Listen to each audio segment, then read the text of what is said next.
हाय friends, मैं हूं doctor Rajat Goyal, director of Indivine Health Care Private Limited, New Delhi, India. I am a bariatric surgeon. तो काफ़ी बार जब मैं पेशेंट से मिलता हूं जिनकी सर्जरी 4 साल पहले हुई है या 5 साल पहले हुई है और उनका अगर वेट बढ़ जाता है तो आसपास के लोग उनको बहुत ही ताने देते हैं।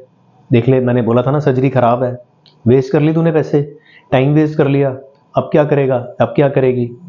कभी वो डाइटिशियन के पास डाइट लेने जाते हैं, वो भी उनको यही कहती है, देख लिया मैडम, कोई फ़ायदा नहीं हुआ सर्जरी का, आप डाइट पहले ही ले लेते। फिर वो किसी डॉक्टर्स के पास भी जाती हैं तो वो भी उनको यही बोलते हैं कि आपने सर्जरी करा के कोई बेनिफिट नहीं मिला, सर्जरी खराब हो गई। देखिए, ऐसा बिल्कुल नहीं है। सिलेक्टेड लोगों के अंदर, जिनके अंदर सर्जरी का क्राइटेरिया फुलफिल होता है, उनके अंदर लाइफ चेंजिंग फिनोमिना आता है। उनके अंदर वेट लॉस के साथ आपकी जो भयंकर बीमारियां हैं, diabetes, blood pressure, hypothyroidism, polycystic ovarian disease, infertility, ये सारी चीज़ें आप कंट्रोल कर पाते हैं, जो कि आप वेट बढ़ने की वजह से नहीं कर पा रहे थे। वेट गेन एक चक्रव्यूह है।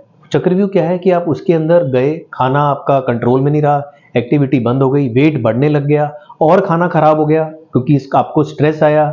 उसको रिलीज करने के लिए आपने फास्ट फूड खाया, जिससे आपके ब्रेन में डोपामिन रिलीज हुआ तो आपको स्ट्रेस कम लगा। तो वो फास्ट फूड आपका बढ़ता चला गया, अनहेल्दी खाना, और एक्टिविटी कम होती चली गई। तो उस चक्रव्यूह में जाके आप फंस गए।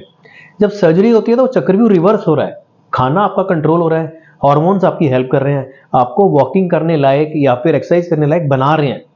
तो आप ये समझें कि बैरिएट्रिक सर्जरी हेल्दी हैबिट्स की रिप्लेसमेंट नहीं है।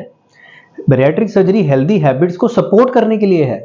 और अगर आपने ये मान लिया है कि मैं हेल्दी हैबिट्स फॉलो करूंगा तो बैरिएट्रिक सर्जरी आपके लिए फिर परमानेंट रिजल्ट्स देगी।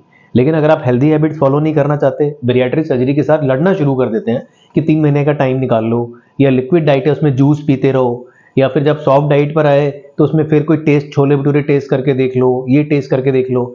सब कुछ टेस्ट कर सकते हैं, लेकिन उस टाइम जब आपका वेट आइडियल हो गया है और जब आप टेस्ट करने के बाद उसको पचा पा रहे हैं, मतलब एक्टिविटी कर पा रहे हैं। देखिए, एक मिसकंसेप्शन है देसी घी के बारे में। लोग कहते हैं देसी घी बढ़िया है, कुछ लोग कहते हैं देसी घी खराब है। दोनों लोग ठीक है। अगर देसी घी आप खाकर 1 या चम्मच या 2 चम्मच 5 किलोमीटर वॉक कर रहे हैं तो आपके लिए बहुत बढ़िया है। लेकिन देसी घी अगर आप 1 चम्मच खा रहे हैं, 2 चम्मच खा रहे हैं रोज और आप एक्टिविटी नहीं कर रहे तो आपके लिए वो बढ़िया नहीं है, क्योंकि वो बॉडी में इकट्ठा हो रहा है, आप यूज नहीं कर रहे उसको। आप समझें इस बात को। अगर आप कभी कभार आइडियल वेट पे आने के बाद कुछ भी ऐसी चीज खाना चाहते हैं जो आपके हिसाब से आपका फेवरेट फूड है, तो आप खा सकते हैं, लेकिन उसको फिर यूज कर लें एक्टिविटी के अंदर, तो आपका वेट नहीं बढ़ेगा और परमानेंट बैरिएट्रिक सर्जरी के रिजल्ट्स आपको रहेंगे। और कोई आपने इन्फॉर्मेशन जाननी है, नीचे वाले नंबर पे हमें कॉन्टैक्ट करें। Thank you very much.